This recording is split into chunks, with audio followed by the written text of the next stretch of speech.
Coming up tonight, Susie Kim checks in and gives us a skinny from Korea. We interview Anders from Nip TV to discuss the Fragbite Masters, and GameFi sat down with Team WE Academy. All this and much more on today's episode of ESGN News.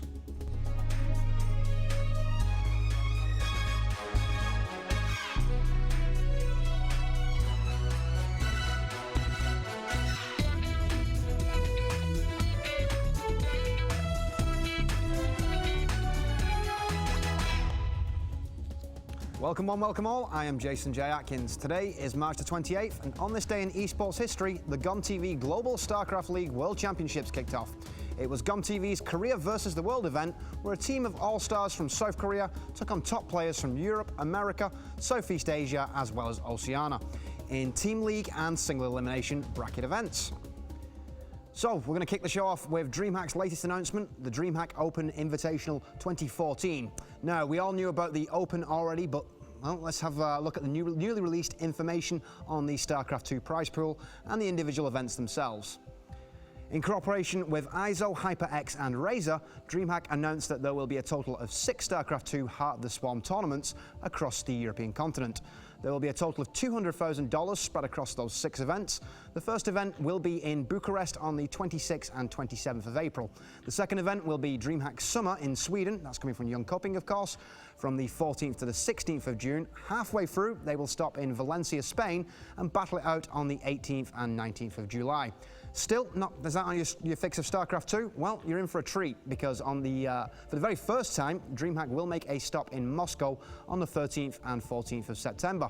The last stop on the road will be, well, you guessed it, that's Stockholm, a mere 2 weeks after Moscow. StarCraft 2 pros will compete on the 26th and 27th of September for a spot in the Grand Finals on the 27th, 28th and 29th of November. We will be able to enjoy the Grand Finals of the Dreamhack Open 2014. The best part, each Open tournament will award players of a total of $25,000 and 4,000 WCS points. The Grand Finals award players with a total of $75,000. Will Taya be able to win this year's Dreamhack again? We'll soon find out.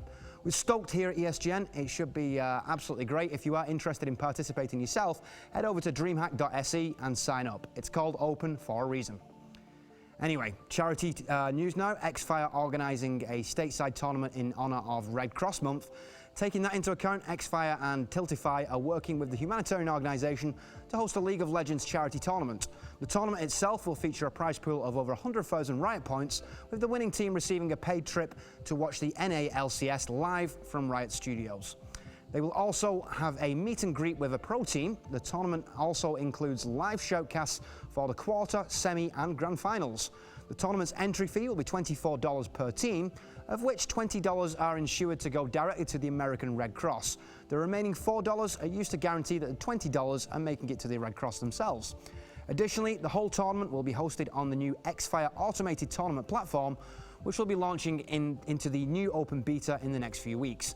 Xfire aims to become the central hub where players come to compete, much like Twitch are for streamers.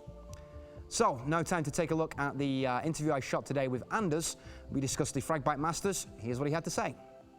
Anders is the main commentator for not just Nip TV, but in this caster's opinion, he is the main caster within the CSGO scene.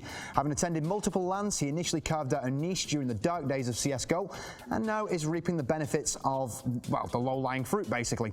Welcome, Anders. I hope all is well. All is good here, thank you. I'm just in Sweden now, relaxing, so it's all good. So, we've dispensed with the pleasantries. Let's get down to business. At the moment, you are heavily entrenched in the Fragbite Masters tournament. How goes it? Well, it's a really good tournament. I'm really excited for this one. It's the largest online tournament there is currently, and we have pretty much all the top teams. So it's really no way it can end badly, I think. So what have you learned from the tournament so far? I mean, obviously you're working in the FBM studios. Does that affect your future plans at all? It's definitely really exciting getting to work with Fragbite. They have a really strong sales team, which I think is kind of, you can see that's the truth when you look at the sponsors they've landed.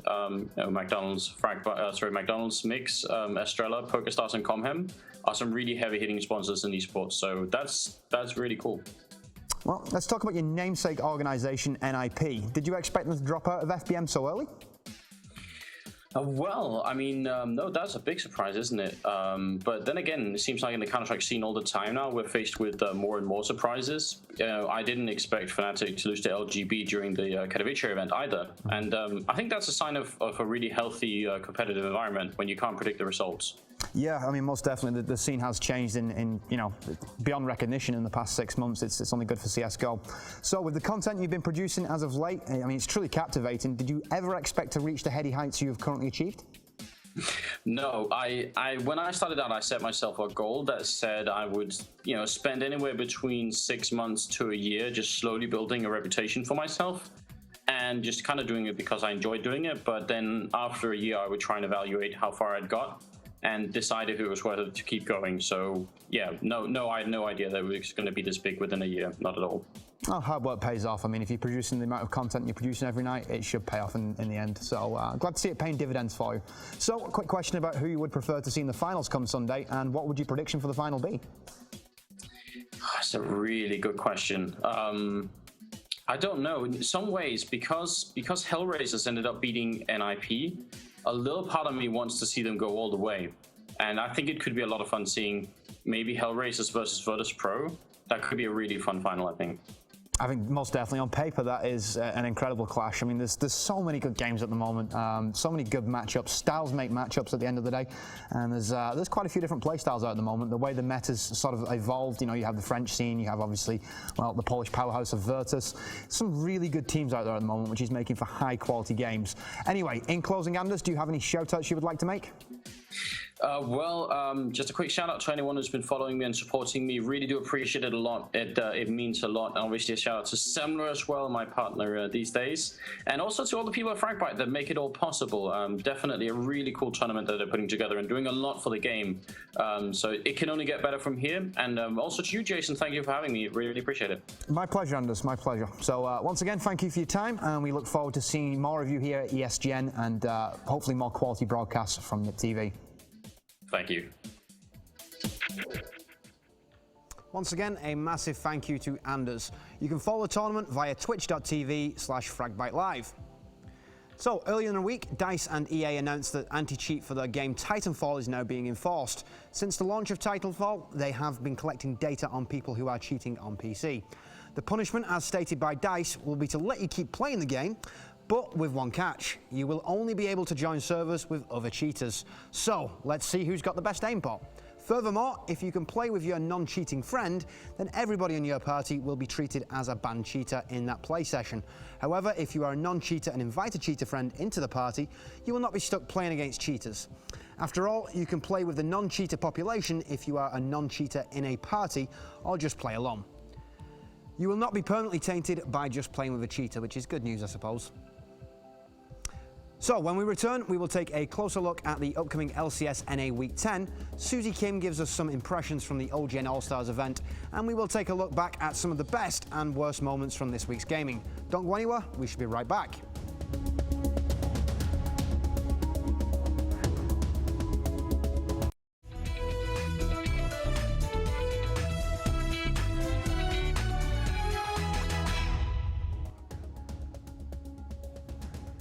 Welcome back to the desk. Like a Chilean miner, I can see the light at the end of the tunnel.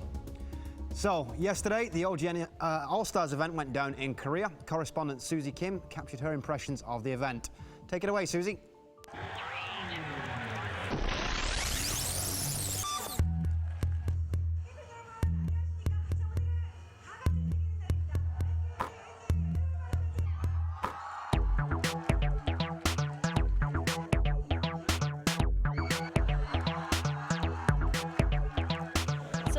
At OGN Masters, we have Korean All-Star matches, and to start it all off, we had the classic matchup today. We had two teams. We had EDG and MIG, teams we haven't seen since Season 2, face it off, and it was an amazing time. The amount of kills, it was a bloodbath out there, and hopefully you guys were able to catch that as well.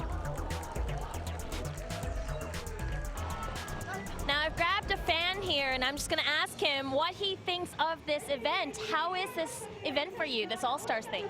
다시는 볼 수 없는 그 팀들 간의 대결이었기 때문에 그거에 대해서 정말 깊은 의미를 뒀었고, 사실 EDG가 MIG한테 많이 좀 밀리긴 했었어요. 그럼에도 불구하고 그 둘이 라이벌이라고 불리는 이유는 그 둘이 가장 그 재미있는 경기를 만들어내기 때문이 아닌가. 그리고 그 경기가 지금 정말 40분 경기가 나오면서 그대로 보여진 것 같아요. Who was the player that you wanted to see the most? 제 개인적으로는 WCG 때 가장 활약했던 훈 선수가 가장 보고 싶었고, 또 그에 걸맞게 좀 잘 해줘가지고 정말 재밌는 경기를 본 것 같아요. I also have a chance to talk with the new buff girl. She calls herself the OGN Witch, but it's such a harsh word. I'm going to have her introduce herself to you guys first. 헬로, 일단 제 이름은 서아현이고요. 이번에 마스터즈에서 마녀를 맡게 됐습니다. 앞으로 잘 부탁드립니다. 네, 감사합니다. Who in the Legends match are you most excited to see? 페이커 선수를 제일 좋아하는데요. 왜냐면은 제가 일단 미드를 굉장히 잘하는 선수를 좋아하기도 하고 기량도 굉장히 좋은 선수고 피지컬도 좋기 때문입니다. Now, today is also your first day here at the OGN studios. What do you think of the atmosphere here? 일단 매치가 굉장히 화려하다 보니까요. 팬분들도 되게 많이 오셨고요. 그다음에 그것 때문인지 환호성도 되게 크고 응원 소리도 되게 크고 굉장히 좋은 반응이라고 생각합니다. 되게 즐겁고 그다음에 신나는 분위기입니다. There's the classic games and now the Legends games. And then on Sunday, we've got 2 more sets of All-Stars. So you guys should tune in to OGN Masters 2014. Thank you, Susie. You can follow Susie on Twitter at Little Susie for the latest updates from Korea. So now it is time for the best plays of the week. How to follow up such a great report? Well, this should do the job. Let's check out this week's Best of Gaming.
Oh, we're missing that right there. Did you see that glimpse? Oh, Timbersaw getting right back into. Oh my god. What a nice play.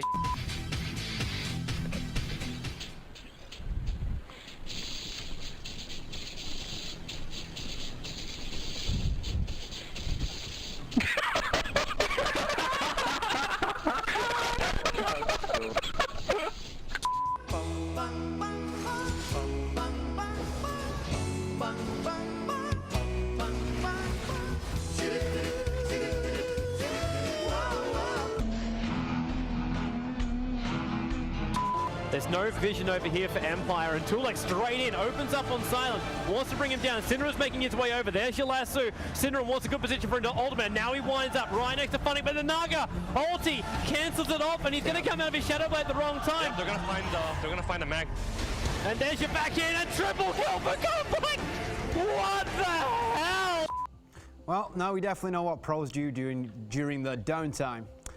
And since gaming is a double-edged sword, we now have to show you some awkward plays as well as gaming's worst moments. Radiant structures are fortified.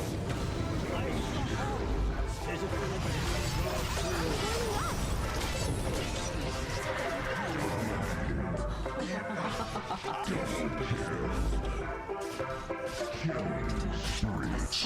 kill!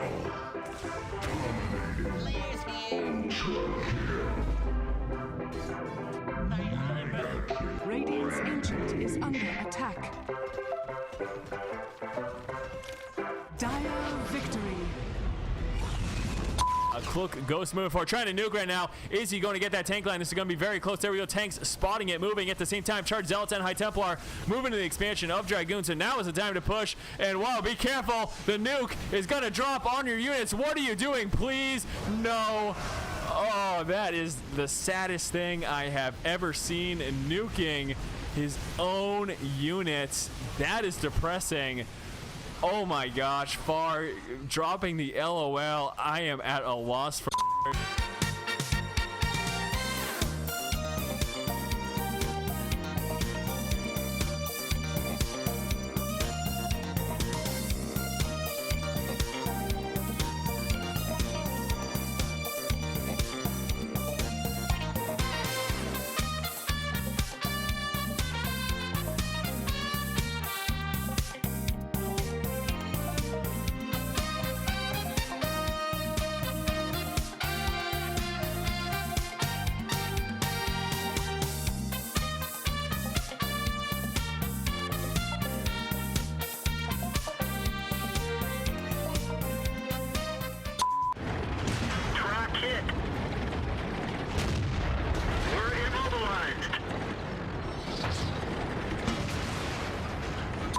drop lower and lower after the first turret does go down. He's going to be forced out of there. The turret then will switch aggro to Draven, dropping him low as well. As they continue to pound on the second turret, it does go down, leaving only the exposed Nexus as they try to finish it off. They're going to be overrun by the enemy creeps. Dying one by one, the enemy creeps will pick up the quadra kill. And if that wasn't enough, Twisted Fate down below will get overrun by his own creep wave, as the purple team creeps are going to take home the ace and will eventually finish off the enemy Nexus, giving the victory up to the purple team.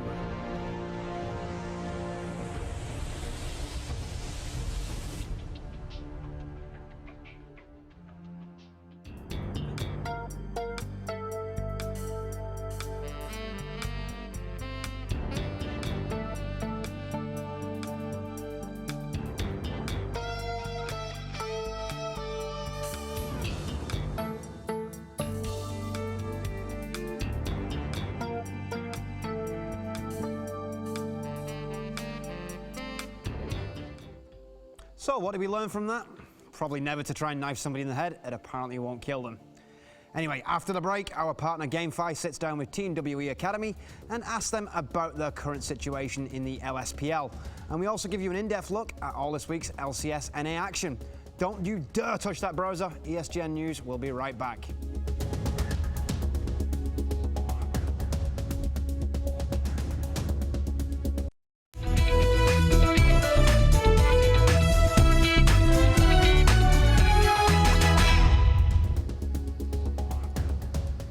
Welcome back to the desk. Don't forget to tune in to another exciting episode of Hearthstone. We are almost done with the first half of Season 5, so it's bound to get dirty.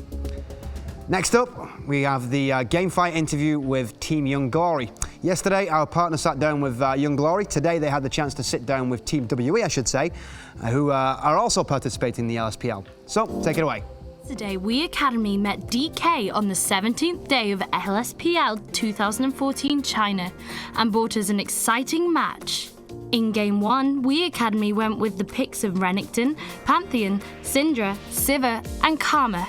They faced off against DK's Shyvana, Evelynn, LeBlanc, Lucian and Thresh. Getting off to a relatively rocky start, WE Academy launched into a perfect team fight by taking Dragon. This enabled a successful comeback and was converted by DK into an ace. 24 minutes in, another team fight of WE Academy crumbled DK's defense and took Baron at the same time. Then the differential goal between two teams was now over 10,000, forcing DK to give up their last hope in first game. In the second game, WE Academy picked Shyvana, Elise, LeBlanc, Tristana and Nami, while DK selected Renekton, Kha'Zix, Orianna, Vayne as well as Morgana. Just like Game 1, the early game was quite tough for We Academy, but they were already experienced enough to concentrate all game on team fights.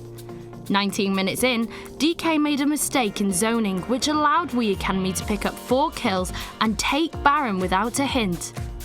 With We Academy coming back in the gold, DK was pressed to surrender directly into the 23rd minute. Winning 2 games in BO2 meant We Academy still occupy the top slot of LSPL China with 25 points at the moment. After this match, our partner GameFi sat down with Al, the captain of We Academy, and here are his thoughts on their play. At the beginning of the first game, DK tried hard to debuff us, so our jungler was badly crippled, but we managed to get the dragon and earn a lot of gold through the team fight in mid-game. After that, DK was also aced by us. I think we won this game because we are more competitive in team fights, though we didn't have advantage in the early game. In the second game, DK switched their lane, but our solo top was not in good form because he had been killed too many times, like 3 or 4 times. This made DK's ADC get a lot farm in the early game. But I have to say that their ADC only focused on kills, which gave us a chance to make our comeback by initiating more devastating and skillful teamfights. This led us a steady accumulation of advantages after getting Baron.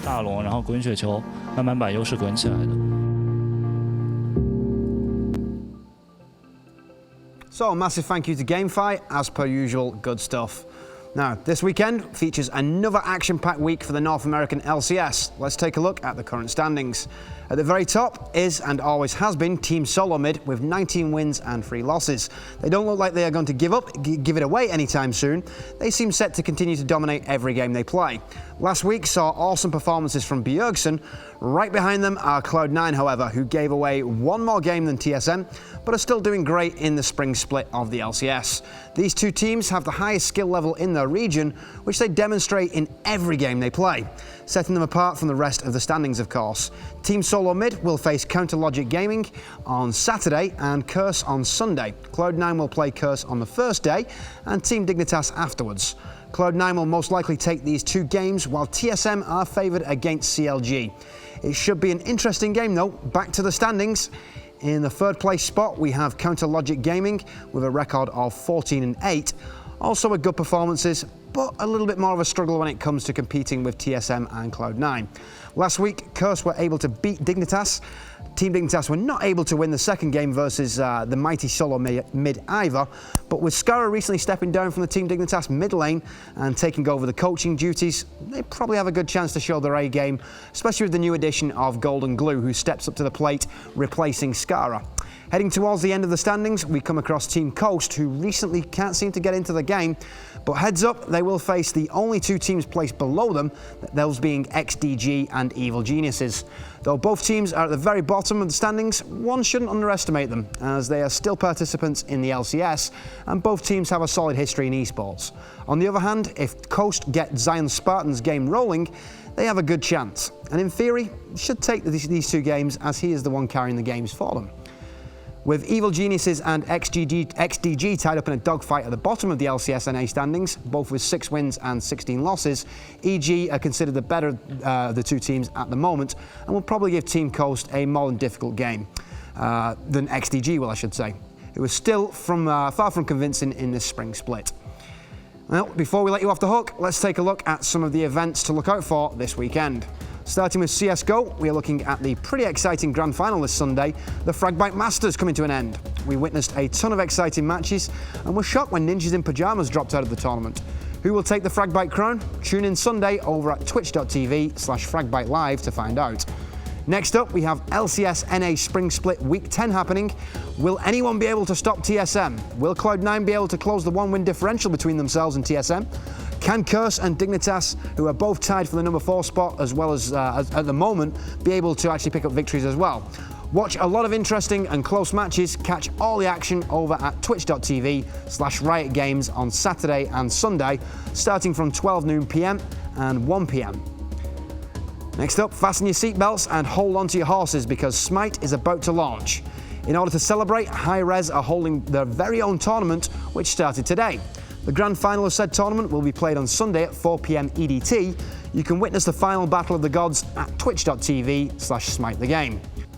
Not had enough action yet? How about the Call of Duty Ghost Championship hosted by Activision? With a total prize of $1 million, it will surely be memorable. The action-packed grand finals will be held on Sunday, with the first matches starting at 12:30 p.m. EST.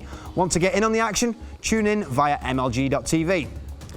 That's all the news we have for tonight. If you have any news to share with us here at ESGN TV, send an email to news@esgntv.com. So, from myself and all the hard-working crew here at Studio One in Babelsberg, have yourself a wonderful evening and weekend. We will catch you on the flip side.